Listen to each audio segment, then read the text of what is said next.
Hi, everybody. Welcome to Member When. We're talking about The Incredibles 2 today. We just saw it. I have a noted Pixar expert here, my son, Stefan. Stefan, what Hi. did you think of the movie? Um, I thought it was awesome. It was life taking. The characters and everything. It was. I don't have a word like. I guess. It was certainly an exciting movie. I Yeah. think uh, I think we can all agree on that. Um, what was your favorite part of the movie? My favorite part of the movie was the little uh baby when he was climbing up the elevator and the guy asked him where his mommy was, but then he just started going wild. I I'm gonna give some non-spoiler thoughts real quick. We'll get into spoilers later, and then I'll give a spoiler warning before we do that. Overall, I thought the movie was fine. I didn't love it. I thought that the first movie was better Okay. than this movie was.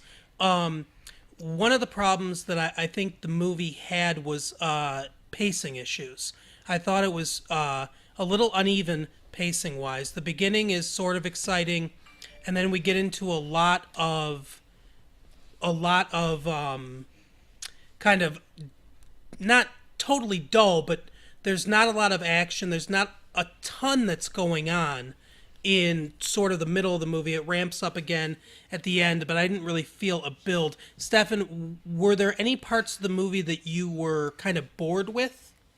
Well, yeah, I was kind of bored with the beginning part with like the mole The because Underminer. yeah, that's what they called him from the first movie because that was like just the starting of a movie, just a first battle. I mean, that sounds a little weird. Yeah, it this movie takes place basically right where the first movie leaves off, which can be a little discombobulating because it has been 14 years since the first movie came out. If you've seen the movie recently, I suppose it could work for you. It feels a little jarring at the beginning, and they do kind of go to lengths to explain that superheroes are still outlawed as of right now and everything. They introduce that the character, the boy that Violet likes from the last movie. It took me a minute to figure out who he was, and they did a flashback kind of thing to remind the audience of who he was. So they did do what they could to try to kind of catch everybody up, and I think they did a decent job of it. But yeah, there was a lot of the movie didn't flow quite as well as I think the first one did. Um, so I think we'll get into spoilers from this point on. Um, there's a lot going on in the movie. There are a lot of ideas going on in the Yeah. movie. Um, I thought it was interesting. They basically, so the basic plot of the movie is that a man who likes superheroes harkens back to the day of when superheroes were able to work, in the light of day and not in the shadows, and he wants to bring them back into the light. And his idea is basically a PR campaign, a public relations campaign to rehabilitate the Okay. image of superheroes. And he outfits them with cameras on their bodies so that people can see what they're doing and kind of see things from their point of view. Um, it struck me a little bit as almost a commentary on the police and some of the issues Oh. that law enforcement's had recently Oh yeah, yeah. with shootings and things like that. The cameras that they'll wear to kind of prove that their decision making was logical and correct, kind of show their point of view. So I thought that was an interesting thing. But they didn't. It was only really hinted at. They didn't delve into it Okay. big time. Yeah. The other one of the other issues that I think was kind of at the forefront here was the idea of creativity versus capitalism, which What's capitalism? capitalism is a form of economic system that's based on supply and demand. Okay. It's part of the economic system that we have in our country. And I thought that was interesting too. The Pixar tends to try to tackle a lot of these big issues, but I didn't feel a depth of any of them. I thought it was all very surface level. Stefan, did the movie make you feel or think about any kind of issue? You know? Well, they are doing the right thing, and I don't understand why the police and like the government are not like allowing this stuff to happen in the state. Yeah, I agree. That's another big issue that the movie tackles. That one they get a little more in depth about, and it's basically the idea of, do we follow the law or do we do what's correct, what's morally correct, Yeah. and what is the difference between those two things. But as far as not these kind of deeper issues that parents or other people or critics can kind of dissect and think about. As far as the surface level stuff of the movie, I thought it was funny. Maybe even a little bit funnier than the first movie. What did you think, Stefan? I I feel like you're correct because in the first movie, I didn't laugh at almost anything in that movie. But this one is like 50% laughable. Yeah, I agree. I think it's I think there's a lot of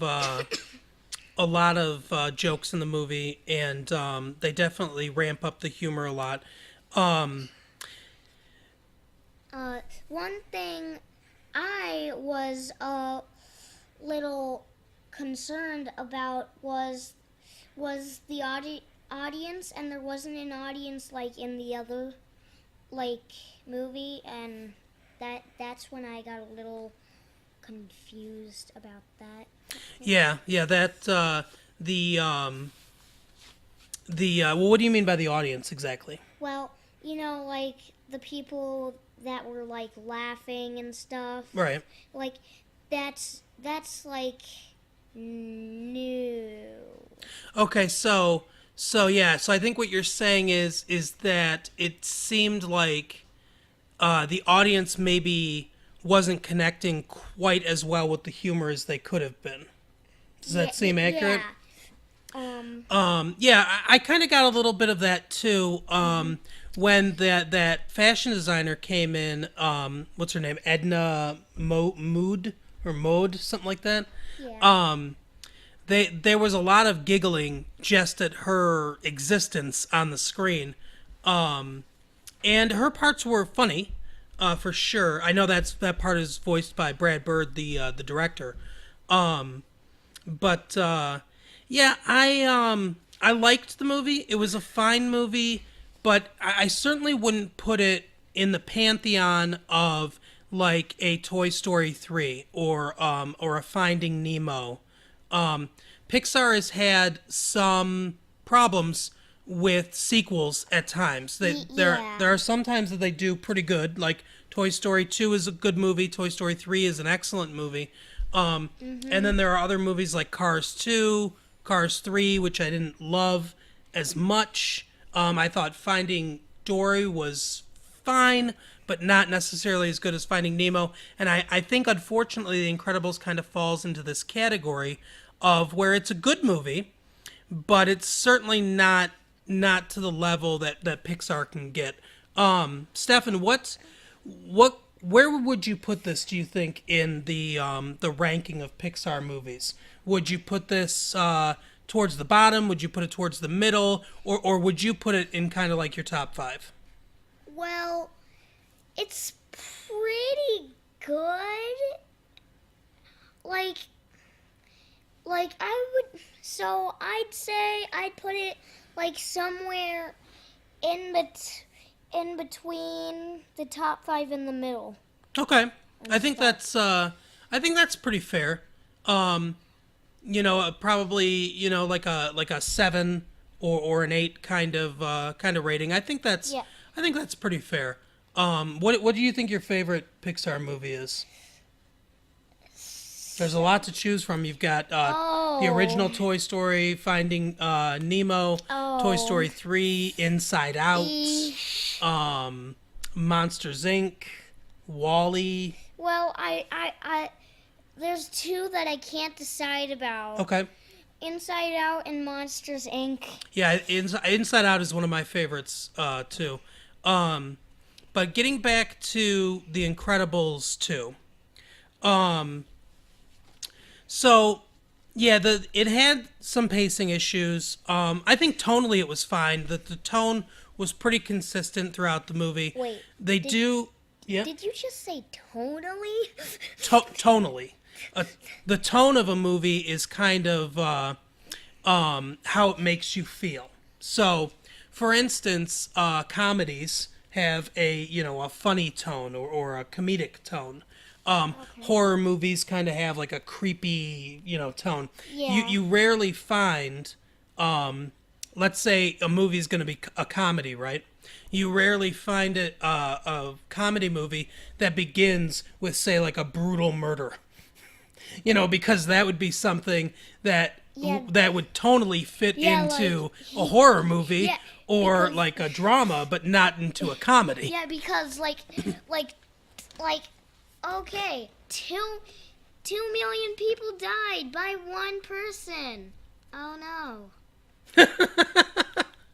But yeah, so I thought tonally it was fine. I thought it had a pretty light tone throughout most of it. There were a couple things that could be taken sort of darkly. But The Incredibles 1 did that too, when you really stop and break it down. But what thing I'm just thinking of now? We just saw the movie, so thoughts are still going through my head. One thing I just thought of, and again, we're in spoilers, so if you haven't seen the movie, you want to come back to this later. When they catch that guy who turns out to be being brainwashed Yeah. as the villain, the pizza delivery guy, they mention a couple times that he's a pizza delivery guy. They take him away to jail and everything, right? We never get any resolution on his story. I mean, not even a little blurb of like, they let him go or they figured out. Wait, Yeah. I have a question. How did he get brainwashed? Well, what happened was he had that mask on and those glasses that they used to later brainwash all the superheroes. Those were in the mask, so he was getting brainwashed through those glasses that he was wearing. Oh. But yeah, they never come back and say, he got let out, he got released or anything like that. They just kind of, I suppose, they just take it to that you're going to assume that he does get let out. I mean, I assume he would. Yeah. But they never mention it. His little story kind of gets dropped. So that bothered me a little bit, I suppose. But just overall, the movie didn't flow quite as well as I would have liked. It was a little herky-jerky. And like I said, the pacing of it was just kind of off a little bit. Yeah. What do you mean by like herky jerky? Well, I mean that there were little sporadic moments of action, but they were followed by a lot of talking, a lot of kind of ideas being brought out, and I thought some of the lulls, because you can't have a movie that's What one. are low? Lulls are like when it dips, when the action dips, right? Okay. So, a movie can't be wall to wall action the entire time. There might be one or two movies that are like that, but that's not really the norm. But in order to pace a movie like this to where it's satisfying, you want to make sure that when you're in a valley, when you're in a lull between action scenes, that you're establishing characters or you're introducing relevant plot points, and you want to do it in a fairly time efficient manner. Not that the action scenes have to be super long either, but you want to kind of target it to where it's very time efficient and we get all this characterization and stuff we need and we don't linger on it too long. I felt a lot of the lulls lingered too long on things and meandered a little bit, so it kind of felt slow to me at parts because of that. Did you have the same kind of feeling where you felt that the movie was slow a little bit in some parts? Yeah, yeah, because yeah, that remember that guy in the mask, that pizza delivery guy? Yeah. The the land the landmine that he placed, that made me go a little slow. Oh yeah. Yeah, I agree. Yeah, it took a while to get up to that point. Yeah, and the other thing is, did you know who the villain was fairly early on in the movie, Well, or did it I take was you a while? thinking, I was thinking that it was her. I was thinking, like, in my head, I'm like, is she really going to do this? Because I don't think she is, because I feel like she is the villain. Yeah, I was pretty sure that it was either Bob Odenkirk's character or Catherine Keener's character, their brother and sister, and I felt like it was one of them was going to be the villain. And spoiler alert, it turns out that she is, because I mean, for one thing, now I don't know how many kids are going to figure this out or whatever, but they run a telecommunications company, and the villain is controlling people through telecommunications. So I mean, it's not a like television and radio and telephone and stuff like that. Those are telecommunications, but it's not a very far leap from those two things. So, Stefan, overall, would you recommend this movie, and how would you rate it out of 5 stars? I would rate it probably about 4.25 star. Okay, 4.25 stars. And would you recommend the movie? The movie itself. Would you recommend people watching it? Yeah, it's a pretty good movie. Everything with it like makes it like good, and like the movie itself, it's I can't describe this. I would probably give it about 3.5 stars. I thought it was fairly average. You can, if you want to see it in the theater, you certainly, can, and I don't think you'll be hugely disappointed. If you waited until it came on Blu-ray, I don't think you would be hugely disappointed in that either. It's worth seeing, but just it's not going to blow you away. One special note before we go for the day. I saw some of this on social media, and having seen the movie, I can definitely attest to the accuracy of it. There are a couple scenes with strobing light effects, very in dark rooms, and Okay. very intense strobing light effects. That if you have epilepsy or another seizure-inducing disorder, this movie may not be for you. You may want to wait until it's on Blu-ray and you're in a controlled environment with a person that can help you if anything happens, because I could certainly see people with seizure issues having a problem with some of the, or at least photosensitive seizure issues, having a problem with these strobing light effects. So that's just a warning Yeah. out there for everybody. But thanks for joining us today. We had a lot of fun talking to you. Yeah. Yeah. Go ahead, Stephen. You want to say goodbye? Well, so I want to say bye, and hope you guys can see the movie, all those viewers, and just if you see the movie, make sure that you're with your family and friends, because this is almost like a family movie almost. Oh yeah, it's definitely a great movie for the family. That's a good point, Stefan. So thanks for watching our video. Give us a like, subscribe, write a comment below. We have new videos that come out every Tuesday, deleted chapters from famous novels, and dumpster diving is every Thursday. We do these movie reviews when a big movie comes out that we want to talk about, and we usually bring on a special guest. Thanks for joining me again, Stefan. It was great You're to have you. welcome. And everyone, enjoy your day out there. Thanks. Bye.